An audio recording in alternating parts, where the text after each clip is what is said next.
እኔ አዱኛ ዋቆ የቀነኒ አዱኛ አባት የልጄን ደም እንድታወጡልኝ የኢትዮጵያን ሕዝብ በአገር ውስጥም በውጭም ያላችሁትን እየጠየቁ የልጄን ደም ሐቋን እንድታወጡልኝ አሁንም ከጎኔ ናችሁ። እውነቷ እስከሚወጣ ድረስ ከጎኔ እንድትቆሙልኝ የኢትዮጵያ ሕዝብ በአገር ውስጥም በውጭም ያላችሁ እንድታግዙኝ እለምናለሁ፣ እጠይቃለሁ። ወጣት ቀነኒ አዱኛ ከዚህ ዓለም ከሞት ከተሰናበተች ዛሬ 29ኛ ቀኗን ይዛለች።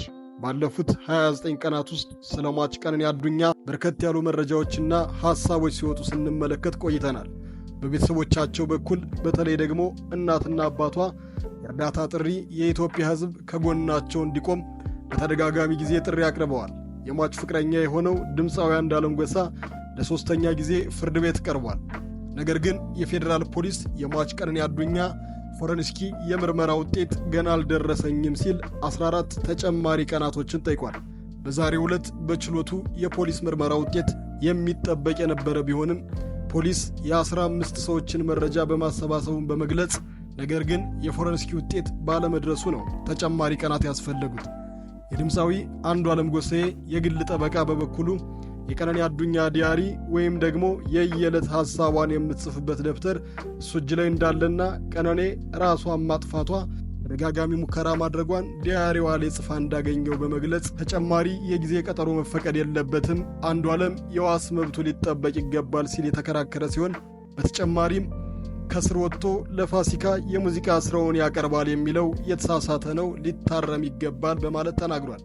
ከዚህ በፊት በነበረው ችሎት ላይ የአንዱዓለም ጠበቃ አንዱዓለም ለፋሲካ የሙዚቃ ዝግጅት አለበት፣ ስለዚህ የዋስ መብቱ ተጠብቆለት ሊወጣ ይገባዋል፣ ለሙዚቃው እንዲዘጋጅ የሚል መረጃ ወጥቶ በሶሻል ሚዲያ ሲንቀሳቀስ የነበረ ሲሆን በዚህ ሐሳብ ላይም ብዙዎች ልባቸው ተሰብሮ ነበር። ምን አይነት ሰው ቢሆን ነው ከሞተች 40 እንኳን ሳይወጣ እንደዚህ ለመስፈን የሚዘጋጀው በማለት ድምፃዊ አንዱዓለም ላይ ብዙሃኖች ቅሬታቸውን አሰምተው ነበር።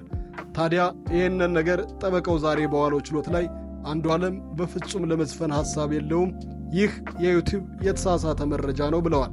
ፍርድ ቤቱ የግራ ቀኙን ክርክር ካደመጠ በኋላ ለነገ ማክሰኞ ጠዋት ለፍርድ ቀጠሮ ይዟል። የነገው የፍርድ ቤት ውሳኔ ምን ሊሆን ይችላል? የእኛም ጥያቄ ነው፣ አብረን የምናየው ጉዳይ ይሆናል። ለብዙሃኖች ጥያቄ የሆነው ግን የግል ማስታወሻዋ ላይ ተገኘ የተባለው መረጃ ነው። ጠበቃው እንደተናገረው ከሆነ ቀነኒ ራሷን ለማጥፋት ተደጋጋሚ ሙከራን አድርጋለች ይላል። መድኃኒት በመውሰድ ይቺ ወጣት እውነት ራሷን ለማጥፋት ማሰቧን ወይም መሞከሯን ዲያሪ ላይ አስፍራለችን? ከሞከረችስ ምን ያህል ጊዜ ሞከራ? በምን ምክንያትስ ልትተርፍ ቻለች? ራሷን ለማጥፋት ሙከራ ማድረጓንስ በማስታወሻዋ ላይ ካሰፈረች እንዴት በተደጋጋሚ ጊዜ ይደርስባት ስለነበረው ድብደባ ምንም አላለችም? በተለይ ደግሞ ከሞተች በኋላ የወጡት 2 ፎቶዎች ላይ ምንም አይነት መረጃን ስለ እነዛ ፎቶዎች ሳታስቀምጥ ቀርታለች ማለት ነው። እንዴትስ? በምንስ ምክንያት? ማንስ ቢሰጠው? የልጅቱ ማስታወሻ የጠበቃው እጅ ላይ የተገኘ አጠያያቂ ጉዳይ ነው። ሌላው ቀነኒ ከመሞቷ አስቀድሞ መጪውን 26 ዓመቷን ለማክበር ቅድመ ዝግጅት ላይ በመሆኗ የታወቀ ጉዳይ ነበር። ለዚህም ቀኑን ልደቷን በማስመልከት የተለያዩ ፎቶዎችን እየተነሳች የነበረ ሲሆን የተወሰኑትን በሚዲያ አጋርታለች። 26ኛ ዓመት ልደቷን ለማክበር ዝግጁ የነበረች መሆኗን ፎቶዋ ላይ ተመልክተናል። በእርግጥ በሳቅ የሰውን ልጅ ውስጥ ደስታ ማወቅ አይቻልም። ነገር ግን ቀነኒ ልደቷን ለማክበር እየተዘጋጀችበት ባለበት ቀን ራሷን ለማጥፋት የሚያደርስ ምክንያት ምን ገጥሟት ይሆን? ያውም ፍቅረኛዋ አብሯት በነበረበት ቅጽበት ሌሊት 10 ሰዓት ተነስታ ራሷን ማጥፋትስ ምን የሚሉት ጉዳይ ይሆን? ቆቅልሽ የበዛበት ጥያቄ ነው። ተገኘ የተባለው ማስታወሻም ግራ የሚያጋባ ጉዳይ ሲሆን ራሷን ለማጥፋት ስትሞክር ምክንያቷስ ምን እንደሆነ አላስቀመጠችምን?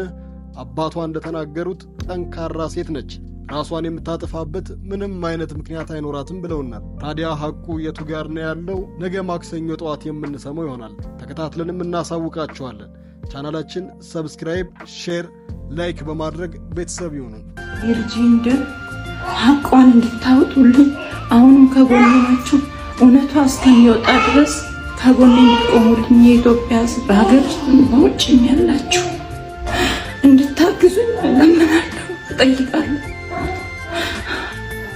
እኔ አዱኛ ዋቆ የቀነኒ አዱኛ አባት የልጄን ደም እንድታወጡልኝ የኢትዮጵያን ሕዝብ በሀገር ውስጥም በውጭም ያላችሁትን እየጠየቅኩኝ